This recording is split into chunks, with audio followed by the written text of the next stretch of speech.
Are you a horsepower junkie that just had a family? Maybe you don't want to drive a minivan. Maybe you need a budget car that's going to be your daily driver, but still a lot of fun. Or maybe you just don't want a C6 Corvette. If you answered yes to any of these questions, I have the perfect solution for you. And that is the Pontiac G8 GT.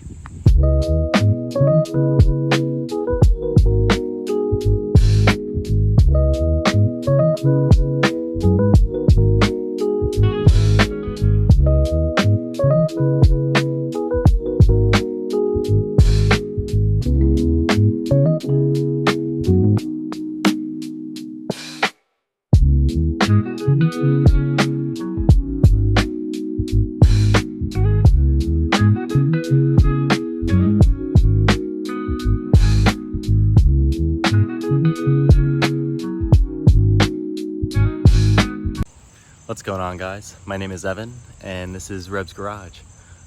Behind me is my 2009 Pontiac G8 GT. This car I've had now for about 3 years. It is actually my practical daily driver. I've put quite a lot of miles on this. I have driven it back and forth from Philadelphia to Long Island for a couple years now.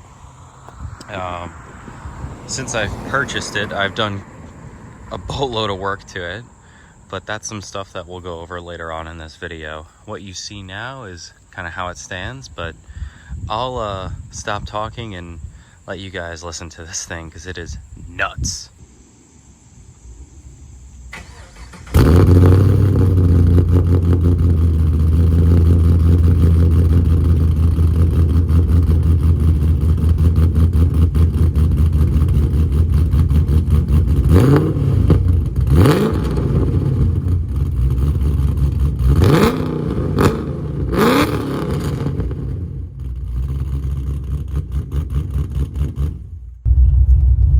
So we're here in the G8 now. Let's take it for a little drive.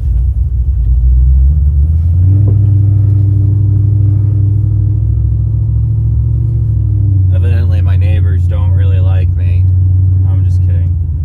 The car's just a little loud, as you can tell. But I mean, is there really a better option out there for a car that has 500 horsepower that you can fit 2 kids in the back seat? The answer is no. And the truth is, you could go out and buy a CTSV, but a CTSV is like 3.5 times the price. So, granted, you gotta do a lot of work to this to get it up to 500 horsepower.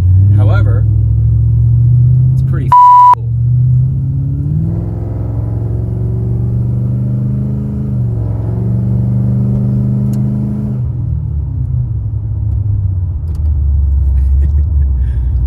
So, the G8 is powered by a 6-liter LS2. Well, it's not actually an LS2. I think the engine code is an LQ7, but it's essentially the same thing. My G8 has the 6-liter, obviously. I also have a 6L80E inside of it. The 6L80 unfortunately did blow up on me, so I did in fact get a built 6L80 to put in here. One of my buddies, Ray, owns a transmission shop on the island, and he did honestly a fantastic job on it. And I also swapped the differential to a 327 LSD out of a Camaro, which helped out a lot with, you know, low end and torque and stuff. It's a whole lot of fun with that setup over I think the 292 is a stock differential setup. But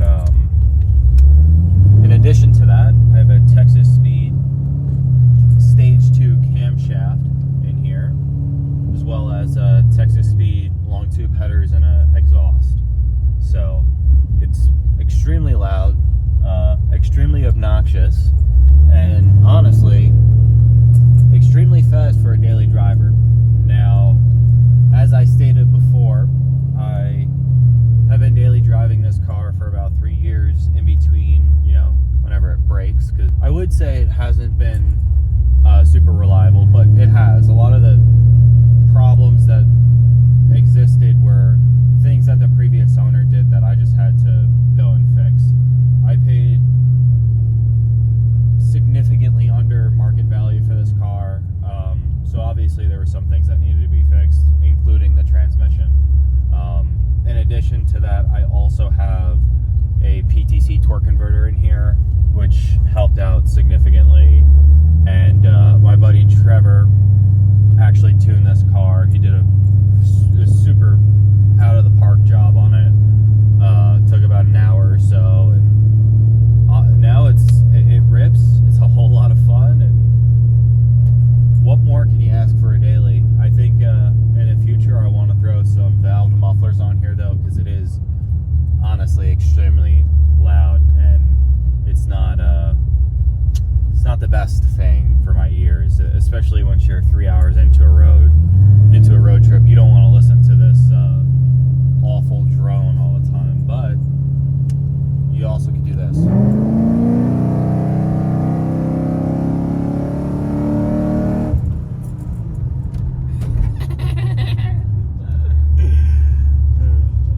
So, at the end of the day, if you want to get a family car that has, upwards of a couple hundred horsepower, makes cool noises, and is semi-reliable, you can't go wrong with a G8.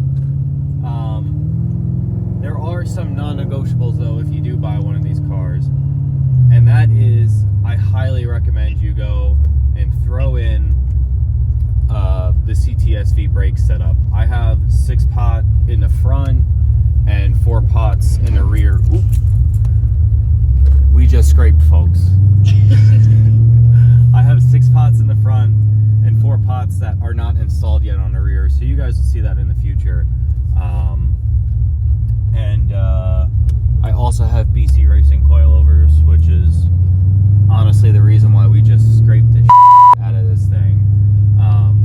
But frankly, I mean, I drove this car today for 3.5 hours, and it was nothing but fun. I do have a blaring headache though from the exhaust fumes and the drone.